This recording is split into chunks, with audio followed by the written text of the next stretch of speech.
Welcome to Entrepreneurship Virtual Bootcamp. This is the Module 2, Entering a Market. And here is Luciana Paulise. I'm your coach. Let's go to the agenda. We're going to review 7 modules in total. And today we're going to focus on the module number 2, Entering a Market. Some of the facts that you may find interesting is that the federal government's goal is to award at least 5% of all federal contracting dollars to women-owned small business each year. So maybe you're not a women-owned small business, but you can be only a small business, or you can be owned by any minority, like a Latin or like an African American, or you can be a military. All these options have a lot of benefits if you want to contract with the government or with big companies. They have to assign a quote to all these business that are minorities. Now, you cannot simply say that you are a minority, you have to prove it. That's why today we're going to learn how you can get certified by specific agencies so they can prove that you are a women-owned or anything that needs a specific quote. So let's see, let's check our business checklist, our self-assessment. So we saw in the module 1, the social security, the EIN, business incorporation, insurance, authorizations, professionals, or to open your office. And today we're going to review some certifications, and we're going to see how we can access our market, how we can sell to our clients. So, what is that we're going to learn today? One may have an idea or something that you know you can do better than anyone else, but how can you break into this market? What does it even mean to break into a market? On Module 2, we will explore how to define the goods or services the participant's small business provides. We'll look at who the target market is and if that market is large enough to sustain new businesses. We'll also look at differentiation, or what makes the participant's product different from others and how it can be done better and or more cheaply. We'll explore how to compare your product to competitors realistically and objectively.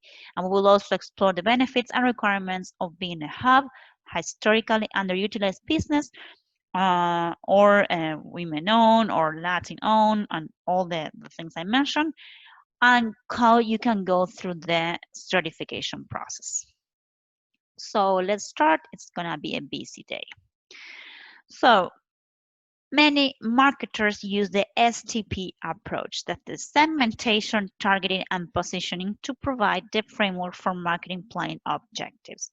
That is, a market is segmented, so you have different parts. You cannot sell to everyone in the world. You can select you can segment your market. That means that you're gonna sell to a part of the market. That may mean only to women, only to men, only to your state, or only to your city, or only to people that like animals. Well, it depends. That's segmenting the entire market. So most of the business have this have segmentations. Companies like Coca-Cola, for example, they don't have much segmentation because they sell Coca-Cola to everyone, almost everyone. But in your case, you probably need to find out which are the people that will likely buy your product, because selling to everyone is very expensive. You have to market to uh, a small kid the same way you market to an old guy, to a married couple, to someone that is divorced. In this case, you would try to segment and find exactly what is the right people that you want to sell your products to. So that means targeting. First, you segment, you define the segments in your market, and then you target. You decide who are you going to sell your products to. You can choose one or more segments, but you need to decide how to target them. And products or services are positioned in a way that resonates with the selected target market or markets. That means that once you target them, you will try to position or stay in your consumers' mind. So that means what whenever they think about you, they know what you are. Let's say that you sell a product for animals, could be little sweaters for cats or for dogs. Whenever someone wants to buy a sweater for their cat, they will think, oh, I want to think about Luciana. All right, that's positioning. All right, so how can we achieve that? Well, we have to work hard. Let's see how. So let's start with the market segments. What kind of market segments you can have? I already provided several examples, but basically you will have geographic segmentation, demographic, psychographic, behavioral, generational, and cultural. What does it mean? Geographic. This is, for example, a picture of a place where it's called emergency center, but it's called Beaumont Emergency Center. So this is very geographic. This is not for people in California or for people in Mexico. This is for people in Beaumont. That's why they tend to use the name of the city in the emergency center, so that whenever you look for them online, you can easily access to Beaumont and emergency center together. Geographic segmentation divides markets according to geographic criteria. So in practice, markets can be segmented as broadly as continents and as narrowly as neighborhoods or postal codes. So typical geographic variable includes country. You can have Brazil, Canada, China, France, Germany, or you can use a region. You can choose the North region, Northwest, Midwest, South Central. You can use population density. You can access to central business district. You can access to the urban, suburban, rural, regional, because people in the rural sections buy different things than people in the city. So that's why you can, maybe you want to sell a truck and you want to get to all the rural people in the country. Or maybe you want to sell a very small car. You can sell it to people only in very big cities. You can also target by segment by city or town size, under 1,000 people, between 1,000 and 5,000, 1 million and 3 million, over 3 million.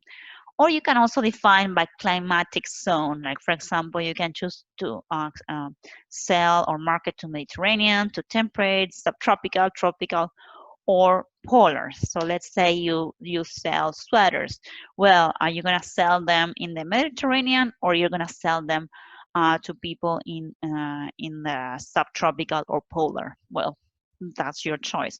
But you see how, depending on what type of product or service you sell, you can just market directly to the geographical section that applies the most to you. The other option is that you can segment by demographic. Segmentation according to demography is based on consumer demographic variables such as age, income, family size, socioeconomic status, etc.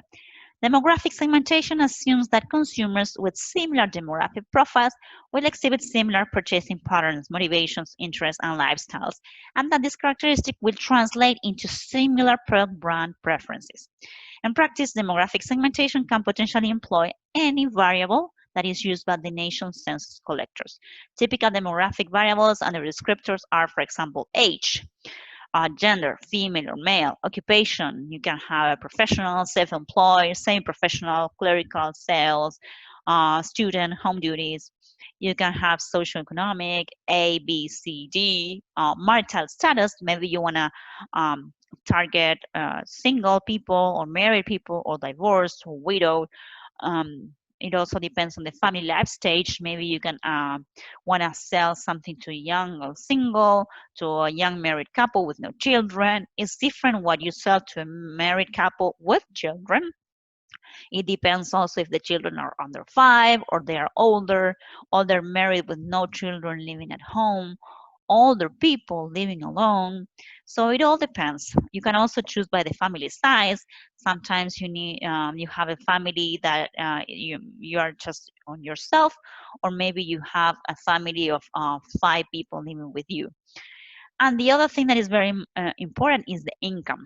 Maybe your income is under $10,000, or it's between 40,000 and 50,000. That will help you define what type of of products you'll be able to sell to these people. If you're selling something that is very expensive, you may find that the income must be higher. It's also important to check in the demographics, the educational attainment. It's not the same to sell to someone that has done only primary school or someone that has a postgraduate or higher degree. And it's also very important, for example, home ownership, if you're renting or if you have your own home with a mortgage or you have your own home and you have paid it all. Ethnicity is another differentiation. For example, you can have Asian, African, Aboriginal, Polynesian, Latin American, African American. That may change how you choose your products. And the religion is also important: Catholic, Protestant, Muslim, Jewish, Buddhist, Hindu, other. So you will want to define which of all this is impacting your business. As you can see the pictures, you want to get to a woman, you want to sell a woman, maybe you want to sell to someone that is working all day in a manufacturing company, or maybe you want to sell to someone that is working all day in an office, or maybe you want to sell to someone that is at home all day with friends. So it's a totally different woman, even though it's the same gender, maybe the same age, but they do different things during their free time. So that's what you have to consider. Choose the right one that is for you. Psychographic segmentation is what sometimes is called also lifestyle segmentation. Is measured by studying the activities, interests, and opinions of customers. So in the previous one, we saw, okay, what was the age, how much money they were making, but now we want to see what are their interests. So we want to see, consider how people spend their leisure and which external influences they are most responsive to and influenced by. So psychographics is a very widely used basis for segmentation because it enables marketers to identify tightly defined market segments and better understand consumer motivations for product or brand choice. So as we said before, maybe the same person is working, maybe they are working in a manufacturing company, but one likes to get back home and stay with their kids, and the other one likes to travel. So it depends on what kind of things they like doing in their free time and how they are employed and where they live. That will depend a lot on the lifestyle.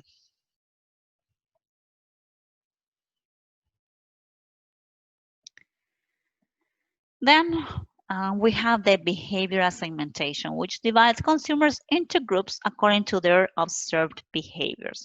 So it depends if they're buy regularly or they only buy for special occasions. Let's say you can have dresses for regular use, or maybe you have wedding dresses, so people is only using them for special occasions. You may have benefits sought, you have user status, maybe it's the first time user or regular user.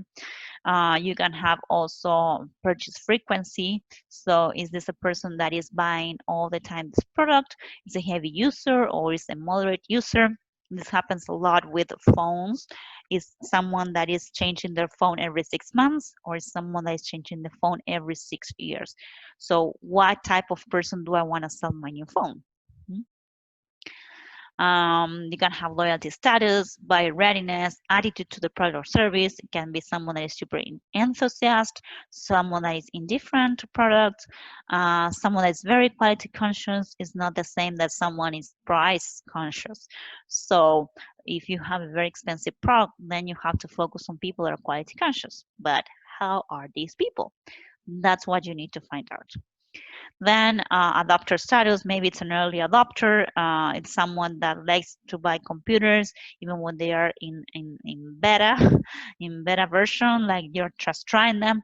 And some are laggards, they just like buying computers once they're super tested. So all these things help you to define which is the segment that you want to target.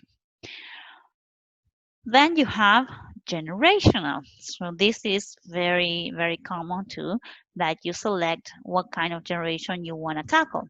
So maybe you want to tackle the Gen Zs, which are the ones born between 1995 and 2015, or maybe millennials, which were born between 1980 and 1994, Gen Xers or baby boomers. The age varies a lot.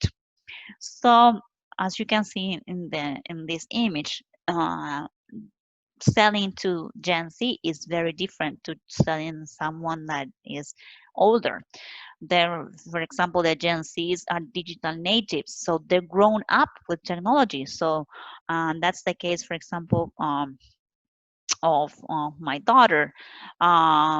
She likes to purchasing things that she sees on YouTube. In the past, I used to watch TV, and I used to see things that were being advertised on TV.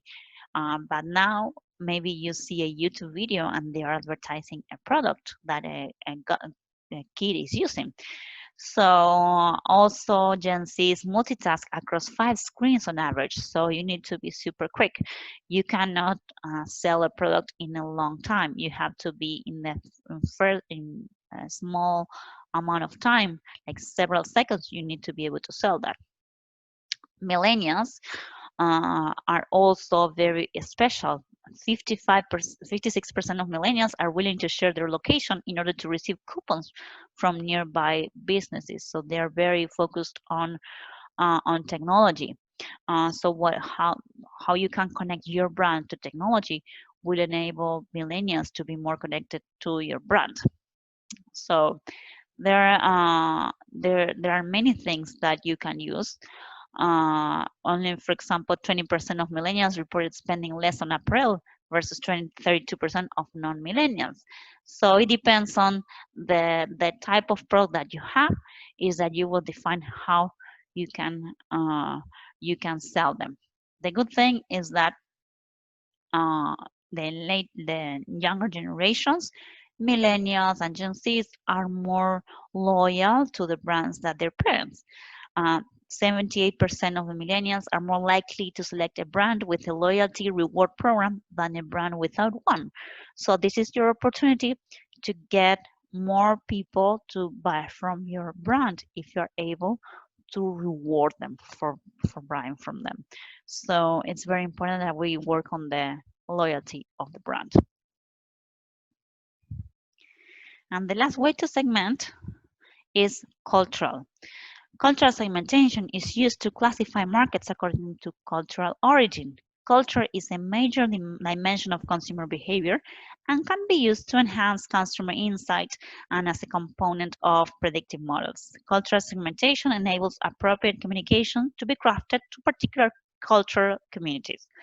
Cultural segmentation can be applied to existing customers' data to measure market penetration in key cultural segments by product, by brand, channel, as well as traditional measures of recency, frequency, and monetary value.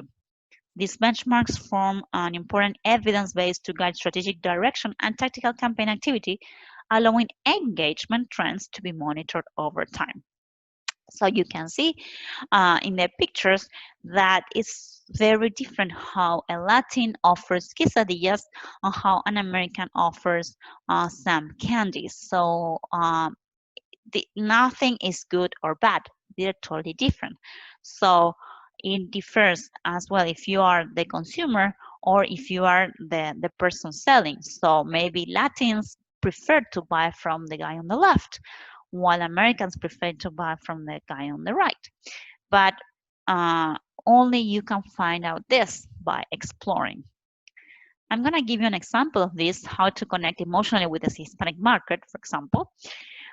Hispanic market want you to build trust, want you to take your time to spend time with them. You need to know the audience. You need to learn the language, the age, the country. If you are gonna sell to Mexico, it's not the same to sell to Argentina or to Cuba. They are different countries, even though they speak Spanish. In the case of the Latins, they prefer platforms, use videos, mobile, social media, everything that is very visual. You can also use fun, inspirational things, family and friends content, while Americans prefer something that keeps them secure. Maybe an insurance company promotion would work much better with the American culture than with the Hispanic culture. Um, what you can also do is to be hyper local. You can engage individuals or groups where they live or shop and connect customers with an experience, something that is very connected to their culture, no matter what culture, but you can, that way you can learn more about them and target more specifically. And the other thing that you can use is use influencers. You can have people in your brand that represent the culture. It could be the Hispanic market, could be the African American market, or could be any type of culture. You can have someone that really uh, is appealing to this market. So someone is more willing to buy it from someone else that is very similar to them. So a kid is more likely to buy from another kid. So that way, try to keep this in mind whenever you do all your marketing material. And that's how you will be targeting. Then second step, you will select one or more market segments to enter. So remember all the segments that we mentioned before. Try to see which one is best for you. You don't have to segment in all of them, but maybe you define, well, yes, as I sell jackets, the best thing for me is to be psychographics because I need to know if what's the person income or where do they work, what's if it's a woman or a man, and maybe choose the geographic. I want to sell jackets only in Texas, or I want to sell jackets only in New York. So they have to be super professional and super formal. But that's up to you. But the more you target, the less money you will spend. Now, how you decide what is the best market for you? What is your best segment? Well, the first thing that I would tell you to do is to conduct a SWOT analysis for your small business. So the SWOT analysis has to do with defining which are the internal parts of your business that are good or bad, and what are the external parts of your business that are good or bad for you. So what does it mean good or bad? So strengths and things that your business have internally that are good. What do you do well? What are the things that are good for you? Weaknesses are bad things, or where you need to improve. So let's say you have a business that you sell jackets, as we said before. So what are the strengths? Well, maybe you say that you've been studying how to sew jackets for a long time, so you can do them yourself. That's your strength. You can do great jackets of a great quality. Maybe the weakness is that you don't have a channel. You don't have access to sell these jackets to anyone yet. You have to develop that. So this SWOT analysis will help you define what is it that you have to boost, what is the strength that you have to boost, and what is the weakness that you have to either hide or work on. So this is all internal, but sometimes there are external factors that you cannot manage. Like for example, these days where if you had to deal with the COVID-19, that was a threat, that was an obstacle that you have to face that you maybe didn't think about that. So in the past, if you were selling your jackets in a store, during COVID-19, nobody was able to visit you. So you had to develop something to sell the jackets online. So that was a threat that you had to overcome. An opportunity could be that maybe you already have a website developed and you were able to sell more jackets online, not only to wherever you were living. Maybe you were thinking, again, as we said, targeting New York. Now you can target New York, Paris, you can target Washington, D.C., or you can target Sydney, because everyone is now buying and selling more online. So that's an opportunity you can tackle. And these threats and opportunities are all external. So you cannot change them, but you can do is adapt better to them. So we're going to have a specific exercise that we're going to review so that you can do a SWOT analysis for your business. That you can think what are the strengths, what are the weaknesses, what are the opportunities, and what are your threats that your business can find so that you can choose which is the best strategy for you to move on.